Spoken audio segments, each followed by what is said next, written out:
नमस्कार, मी पंजाब डक. आज आहे 6 मे 2026. मी माझ्या शेतामध्ये आणि या ठिकाणून शेतकऱ्यासाठी अन्नदान देणार आहे. कारण की राज्यामध्ये शेतकऱ्याची हळद लावणार आहेत शेतकरी, तर त्यांचे फोन येणार आहेत, एखादा अवकाळी येणार आहे का? ऊस शेतकऱ्याचे फोन येत आहेत की अवकाळी एखादा येणार आहे. तर सर्वप्रथम ऊस शेतकऱ्यासाठी हळद लागवडी करणाऱ्यासाठी एक आनंदाची बातमी. सध्या आज 8 7, 8, 9च्या दरम्यान, म्हणजे आज देखील 6 तारखेला देखील विदर्भामध्ये वर्धा, नागपूर, भंडाराकडे पाऊस पडेल. पण त्याच्यानंतर तुम्हाला सांगू इच्छितो की राज्यामध्ये मात्र 15 ते 20च्या दरम्यान एक काय होणार आहे, बंगालच्या खाडीमध्ये एक चक्रीवादळ तयार होईल. आणि ते चक्रीवादळ काय होईल, एक कर्नाटक आणि महाराष्ट्राच्या ह्या दोन्ही मदत जाईल. जर जर महाराष्ट्र आणि कर्नाटकच्या त्या बॉर्डरनं जर गेलं, तर त्या गेल्याच्या नंतर काय होईल, कर्नाटकमधून जरी गेलं तरी महाराष्ट्रात त्याचा पाऊस पडणार आहे आणि ते अवकाळी पाऊस पडणार आहे. आणि अवकाळी पाऊस पडत असल्यामुळं महाराष्ट्रामध्ये 15 मे ते 20 मे दरम्यान चांगला पावसाळ्यासारखा पाऊस पडणार आहे. म्हणून हा अंदाज सर्व शेतकऱ्यांनी लक्षात घ्यायचा. मग ते सांगायचं झालं तर पाऊस नांदेड जिल्ह्यात खूप पडेल, मग 15 ते 20चा.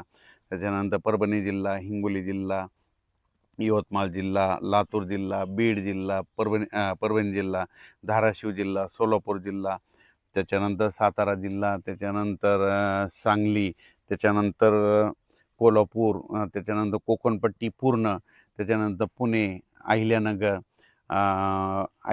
श्रीगोंदा, दौंड ह्या पट्ट्यामध्ये चांगला पावसाळ्यासारखा पाऊस पडणार आहे.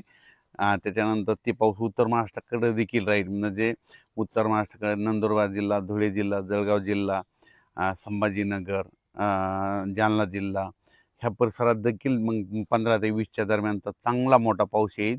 म्हणून हे अंदाज सर्व शेतकऱ्यांना लक्षात येतात. पण राज्यातल्या सर्व शेतकऱ्याला सांगू इच्छितो की हे जे पाऊस आहे त्याचा जरा जास्त पश्चिम आणि महाराष्ट्राच्या दक्षिण भागाकडे खूप पडणार आहे. कारण की ते चक्रीवादळ जे आहे ना, ते कर्नाटकमधून जाईल. त्याच्यामुळे काय होईल, त्या परिसरामध्ये दक्षिण महाराष्ट्राकडं आणि पश्चिम महाराष्ट्राकडं तिकडं खूप पाऊस पडेल. आणि ऊस असेल तर ऊसाच्या सऱ्यामध्ये देखील पाणी साचेल, अशी परिस्थिती राहील. म्हणून हे लक्षात यायचं. आणि राज्यातल्या सर्व शेतकऱ्याला एक महत्त्वाची आनंदाची बातमी तुम्हाला एक सांगू इच्छितो की 13 मे ते 17 मेच्या दरम्यान, म्हणजे आत्ता मान्सून अंदमान बेटावर दस्तक देणार आहे. म्हणून हा अंदाज सर्व शेतकऱ्यांनी लक्षात यायचा. तसं तर 12 मेला समजा दस्तक देईल, पण डिक्लेअर कधी करते त्याच्यावर अवलंबून आहे. मात्र 13 मे ते 17 मेच्या दस्तक द्यायच्या नंतर यावर्षी वेळेच्या अगोदर